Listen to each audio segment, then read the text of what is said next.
نحمده ونصلي ونسلم على رسوله الكريم اما بعد فاعوذ بالله من الشيطان الرجيم بسم الله الرحمن الرحيم شهر رمضان الذي انزل فيه القرآن هدى للناس وبينات من الهدى والفرقان۔ رمضان کا مہینہ جس میں قرآن نازل کیا گیا، جو ہدایت ہے لوگوں کے لیے اور ہدایت کی کھلی دلیلیں اور حق و باطل کے درمیان فرق کرنے والی، بس جو کوئی پالے تم میں سے اس مہینہ کو بس چاہیے کہ روزہ رکھے، اور جو کوئی بیمار ہے یا سفر پر ہے بس شمار کرنا ہے دوسرے ایام سے۔ ارادہ کرتے ہیں اللہ تعالیٰ تمہارے ساتھ آسانی کا اور نہیں ارادہ کرتے تم پر تنگی کا، اور تاکہ مکمل کرو تم گنتی اور بڑائی بیان کرو اللہ تعالیٰ کی اس نعمت پر کہ ہدایت دی تم کو، اور تاکہ تم شکر گزار ہو جاؤ۔ صدق اللہ العظیم وصدق رسولہ النبی الکریم ونحن علی ذلک من الشاہدین والشاکرین والحمد للہ رب العالمین۔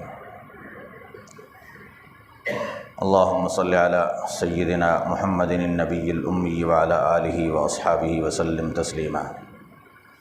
برادران محترم، یہ آیت کریمہ پچھلی آیت کی تفسیر اور تشریح ہے۔ پہلی آیت میں اللہ تعالیٰ نے صرف یہ حکم ارشاد فرمایا کتب علیکم الصیام، کہ تم پر روزہ فرض کیا گیا ہے، اور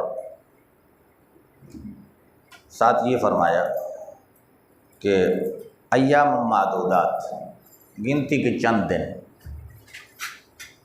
اب گنتی کے چند دن سے کون سے دن مراد ہیں، اس آیت میں اس کی وضاحت ہوئی کہ سال کے 360 کے جو دن ہیں، ان میں سے روزہ جو تم پر فرض ہے وہ صرف رمضان کے ایام کا، رمضان کے مہینے کا۔ تو یہ اسی آیت کی گویا تشریح ہے۔ پھر قرآن کریم کی صفات بیان ہوئی۔ قرآن کریم کی حقیقت پر مختلف دروس ہو چکے ہیں، اب اس کی مزید تفصیلات اور بھی بہت ہیں، لیکن آگے چلتے ہیں۔ دو صفتیں اللہ تعالیٰ نے یہاں ذکر کی، ایک یہ کہ بلکہ تین، کہ لوگوں کے لیے ہدایت کا ذریعہ ہے، دوسری کہ اس میں ہدایت کے کھلے دلائل ہیں، اور تیسرا یہ کہ یہ حق اور باطل کے درمیان فرق کرنے والی کتاب ہے قرآن۔ بھئی توحید کیا ہے، شرک کیا ہے، ایمان کیا ہے، کفر کیا ہے، ایمان کیا ہے، کفر کیا ہے، حق کیا ہے، باطل کیا ہے۔ جب آپ ان امور کے دلائل قرآن سے حاصل کرنا چاہیں گے تو قرآن بڑی تفصیل اور بسط کے ساتھ حق و باطل کے دلائل اور حقائق کو واضح کرتا ہے۔ اس سے آگے فرمایا من شہد منکم الشہر۔ اب اس جملے کی تشریح تھوڑی سی سمجھ لیں۔ شاہدہ کا معنی ہوتا ہے موجود ہونا یا حاضر ہونا۔ مطلب یہ ہے کہ تم میں سے جو رمضان کے مہینے میں موجود ہو، تو فرمایا فلیصم ہو، اس کو چاہیے کہ وہ روزہ ہی رکھے۔ اب اس جملے نے پہلی آیت کے اندر جو اختیار دیا تھا کہ چاہے تو فدیہ دے چاہے تو روزہ رکھے، اس آیت کے جملے نے اس اختیار کو ختم کر دیا کہ اب طاقت رکھنے والے کے لیے فدیے کا اختیار باقی نہیں ہے، بلکہ اس کے لیے صرف روزہ ہی رکھنا ہے۔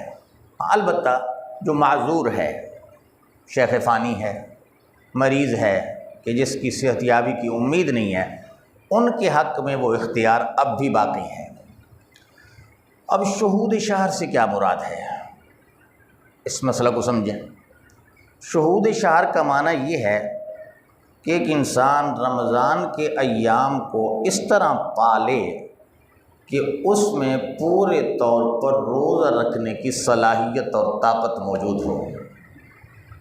اب روزے کی صحت کے لیے 3 بنیادی شرائط ہیں۔ پہلی شرط کہ اسلام ہو، کافر احکامات شریعت کا مکلف اور مخاطب نہیں ہے۔ نمبر 2 کہ وہ بالغ ہو، نابالغ بچہ احکامات اسلام کا مکلف نہیں ہے۔ تیسرا یہ کہ وہ عقل مند ہو، مجنون اور دیوانہ جو ہے نا وہ بھی احکام کا مکلف نہیں ہے۔ تو یہ 3 شرائط، جس نے ان شرائط کے ساتھ رمضان کے ایام کو پا لیا کہ وہ مسلمان بھی ہے، وہ عقل والا بھی ہے، وہ جوان اور بالغ بھی ہے، مرد ہو یا عورت ہو، تو اب اس کے لیے حکم یہ کہ فلیصم ہو، وہ روزہ ہی رکھے۔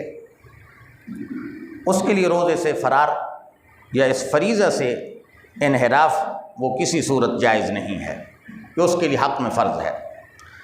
اب ایسا شخص کہ جس کے اندر ان اسباب میں سے کوئی ایک سبب نہیں ہے رمضان کے اوقات میں، مثلا ایک کافر شخص ہے جس نے ابھی تک اسلام کو قبول ہی نہیں کیا، رمضان کے کچھ ایام مثلا 10 دن گزرے، 11ویں دن وہ اسلام لایا، اب جب اسلام میں داخل ہو رہا ہے تو یہ حکم یا ایھا الذین آمنوا کے ساتھ اس کی طرف بھی مخاطب ہوگا۔ اب یہ کافر شخص اسلام میں آنے والا اس حکم کا مکلف ہوگا۔ تو رمضان کے جتنے بقیہ ایام ہیں، مثلا 10 گزر گئے ہیں، 20 باقی ہیں، تو 20 ایام کے روزے اس اسلام میں داخل ہونے والے کے لیے فرض ہوں گے۔ البتہ جو گزر چکے ہیں کفر کی حالت میں، ان کی قضا اس کے ذمہ میں لازم نہیں ہوگی۔ اسی طرح ایک بچہ مثلا 15 رمضان کو بالغ ہو جاتا ہے، اب جو رمضان کے ایام اس کے نابالغ ہونے کی حالت میں گزر گئے ہیں تو اس میں وہ مکلف ہی نہیں تھا، اس حکم کا مخاطب ہی نہیں تھا، لہذا جتنے بقیہ ایام بلوغت کے بعد آئیں گے وہ روزہ اس کے حق میں فرض ہوگا۔ اگر رکھے گا تو فرض ادا ہو جائے گا، اگر نہیں رکھ سکا تو رمضان کے بعد اس کی قضا واجب ہوگی، لیکن جو ایام بالغ ہونے سے پہلے کے ہیں ان کی قضا نہیں ہوگی۔ بات آئی سمجھ؟ نمبر 3، وہ شخص جو مجنون ہو، دیوانہ ہو۔ اب دیوانے کے اندر 2 سبب پہلے سے موجود ہیں، یعنی وہ مسلمان بھی ہے، وہ بالغ بھی ہے، لیکن دیوانہ ہے۔ اب رمضان کے ایام میں دیوانہ ٹھیک ٹھاک ہو گیا، اس کی عقل لوٹ آئی، اب اس کے لیے حکم یہ ہے کہ بقیہ جتنے ایام ہیں ان کے روزے بھی رکھے، اور جتنے ایام رمضان سے اس کے جنون کی حالت میں گزرے ہیں ان کی قضا بھی کرے۔ یہ فرق ہے مجنون اور کافر و نابالغ کے مابین، کہ مجنون اگر عقل مند ہو جاتا ہے تو اس کے گزرے ہوئے ایام کے روزوں کی قضا بھی فرض ہے اور بقیہ ایام کے روزے رکھنا بھی اس کے حق میں فرض ہیں، لیکن نابالغ بچہ اور کافر جو رمضان کا کچھ وقت اس حالت میں گزارتے ہیں، حالت کفر میں یا نابالغ ہونے کی حالت میں، تو ان حالتوں کے ایام کے روزے ان کے حق میں فرض نہیں ہوں گے، جب فرض نہیں ہے تو قضا بھی نہیں ہے۔ آیا مسئلہ سمجھ؟ نمبر 2، دوسرے 2 اشخاص ایسے ہوتے ہیں کہ جن کو رمضان تو پا لیتے ہیں، اب ان کے لیے یہ 3 شرائط موجود ہیں، اسلام بھی ہے، عقل بھی ہے، بلوغ بھی ہے، لیکن ایک عارض آ گیا کہ جس کی وجہ سے وہ مجبور ہو گئے، روزہ نہیں رکھ سکتے۔ مثلا عورت ہے، ایام مخصوص کے اندر آ گئی، تو اب ایام مخصوص کے اندر عورت پر روزہ فرض نہیں ہے، مطلب روزہ رکھنا اس کے لیے جائز نہیں ہے۔ اسی طرح بچے کی ولادت ہو گئی، تو بچے کی ولادت کے بعد جو ایام نفاس ہیں خون کے، ان میں بھی عورت روزہ نہیں رکھ سکتی، وہ مجبور ہے، شرعاً مجبور ہے۔ اب جب ان ایام سے عورت پاک ہوگی تو چونکہ اس کا اسلام بھی ہے، عقل بھی ہے، بلوغ بھی ہے، تو اصل ذاتی جو صلاحیت تھی روزے کی وہ موجود ہے، عارض کی وجہ سے وہ روزہ نہیں رکھ پائی، تو بعد میں ان روزوں کی قضا اس عورت کے حق میں واجب ہوگی، قضا کرے گی۔ اسی طرح ایک شخص بیمار ہے یا ایک حالت سفر میں ہے، اس کے حق میں ذاتی جو صلاحیتیں تھی روزے کی وہ موجود ہیں، اب کسی عذر شرعی کی وجہ سے، سفر کی وجہ سے یا بیماری کی وجہ سے مجبور ہو گیا، ان ایام میں روزہ نہیں رکھ سکا، تو اب شریعت حکم دے گی بعد میں جب یہ حالت ختم ہو کہ بیمار تندرست ہو جائے یا مسافر گھر لوٹ آئے، تو پھر ان پر ان روزوں کی قضا فرض ہوگی۔ آیا مسئلہ سمجھ؟ تو یہ ہے اس کا معنی، من شہد منکم الشہر، جس نے تم میں سے رمضان کے مہینے کو پا لیا، یعنی ایسی صلاحیت کے ساتھ کہ جس میں ان پر روزہ رکھنے کی طاقت یا صلاحیت موجود ہے، تو فلیصم ہو، اب ان کے حق میں روزہ رکھنا فرض ہے۔ آگے رعایت ذکر کی، من کان مریضا او علی سفر، جو حالت مرض میں ہے یا مسافر ہے تو پھر دوسرے ایام کی گنتی کرے، یعنی جتنے ایام روزہ نہیں رکھ سکا رمضان کا ادا شکل میں تو پھر اتنے ایام، یعنی 10 دن نہیں رکھا تو 10 دن قضا کرے۔ لیکن ایک بات یاد رکھنا، مسئلہ سمجھ لیں کہ اگر ایک انسان سفر کے اندر جا رہا ہے، شریعت نے اجازت تو دے دی ہے کہ اگر سفر میں مشقت ہے تو روزہ نہ رکھے، لیکن اگر مشقت برداشت کر کے روزہ رکھ لے تو فضیلت اسی میں ہے۔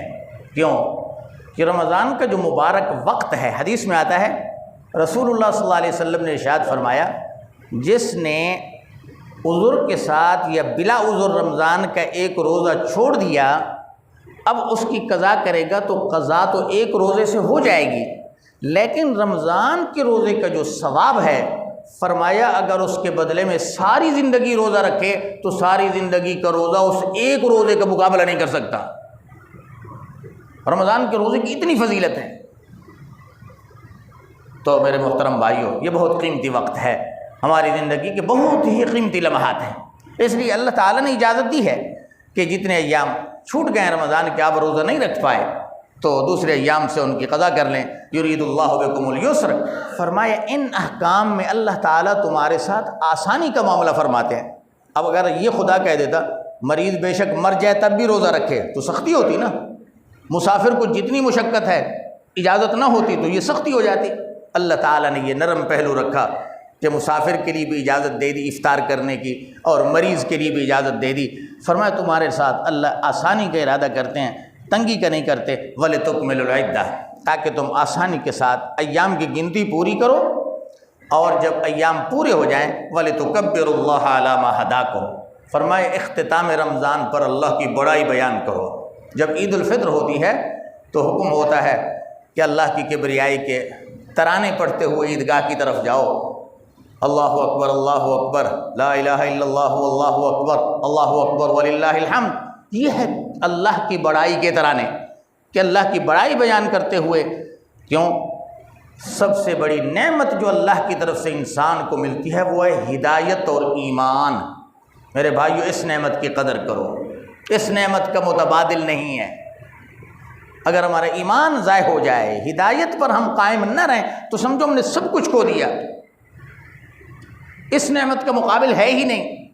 فرمایا اس نعمت پر تم اللہ کی بڑائی بیان کرو، وَلَعَلَّكُمْ تَشْكُرُونَ، تاکہ تم شکر کرو۔ اور اگلی آیت میں مختصر سا ایک عنوان دے دیا، اِذَا سَأَلَكَ عِبَادِي عَنِّي، کہ جب آپ سے میرے بندے میرے بارے میں سوال کریں تو اے میرے پیغمبر ان بندوں کو بتا دے انی قریب، کہ میں تم سے قریب ہوں۔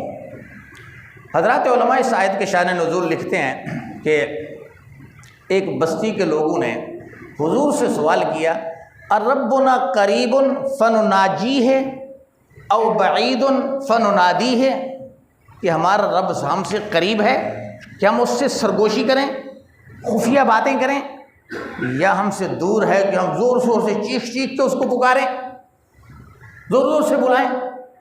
اگر قریب ہے تو پھر آہستہ بلائیں، دور ہے تو پھر پکاریں۔ اللہ تعالیٰ نے آیت نازل کر کے جواب دیا کہ جب میرے بندے مجھ سے میرے بارے میں پوچھیں نا، انہیں خبر دے دو انی قریب، میں تمہارے نزدیک ہوں۔ تو اس آیت سے معلوم ہوا کہ اللہ سے مانگنا ہو، دعا کرنا ہو تو خفیہ اور آہستہ مانگنا زور سے پکارنے سے بہتر ہے۔ اللہ سے باتیں کرو، اس کے صفاتی نام ذکر کرو، اسماء الحسنی کو پڑھو، جب یہ پڑھ کر دعا مانگو گے تو اقرب اجابت ہو جائے گی۔ اور اس آیت کو روزے کے احکام بیان کرتے ہوئے ذکر کیا، اور اس آیت کے بعد پھر روزے کے احکام درمیان میں یہ اشارہ ہے اس بات کا کہ روزے کے لیے خاص طور پر اس کے اختتامی وقت پر ایک مومن کو قبولیت کا وقت ملتا ہے جس میں اس کو دعا کرنی چاہیے۔ حضرت مفتی شفیع صاحب رحمہ اللہ نے معارف القرآن کے اندر ایک حدیث لکھی ابو داؤد کے حوالے سے کہ حضور کا ارشاد ہے کہ آپ نے فرمایا للصائم عند فطرہ دعوت مستجابہ، للصائم عند فطرہ دعوت مستجابہ، کہ روزہ دار کے لیے افطار کے وقت ایک مقبول دعا کا وقت ہے، اس کی ایک دعا قبول ہوتی ہے۔ اے کاش ہمیں اس چیز کا احساس ہو جائے اور ہم افطاری کے وقت اپنے رب سے یوں مناجات کر کے مانگیں، سب کچھ مانگو رب سے جو جائز ہے، ہاں ناجائز بات مانگو گے تو گناہ ہوگا۔ مثال کے طور پر ایک مرد ہے، مانگنا شروع کر دی یا اللہ مجھے عورت بنا دے، عورت کہے یا اللہ مجھے مرد بنا دے، یہ دعا ناجائز ہے۔ اللہ سے مانگو جو جائز ہو، جب جائز مانگو گے تو وہ خدا سنے گا، قبول کرے گا۔ اب دعا کے 3 فائدے ہیں، 3 فائدوں میں سے ایک انسان کو ملتا ہے، یا تو فوری قبول ہو جاتی ہے، نمبر 2 اگر فوراً قبول نہیں ہوتی اعمال نامے میں مکتوب ہو جاتی ہے، کل قیامت میں وزن اعمال کے ساتھ اس کا وزن ہوگا، نمبر 3 دعا کی برکت سے انسان سے مصیبت ٹل جاتی ہے، مصیبت ٹل جاتی ہے۔ ان 3 چیزوں میں سے جس صورت میں بھی دعا کا نتیجہ نکلے وہ یقیناً فائدے سے خالی نہیں ہے۔ اللہ تعالیٰ سے دعائے اللہ تعالیٰ ہمیں اپنے سے مانگنے کا طریقہ بھی سکھلائیں اور ہمیں دعا کرنے کی توفیق بھی عطا فرمائیں۔ وآخر دعوانا ان الحمد للہ رب العالمین۔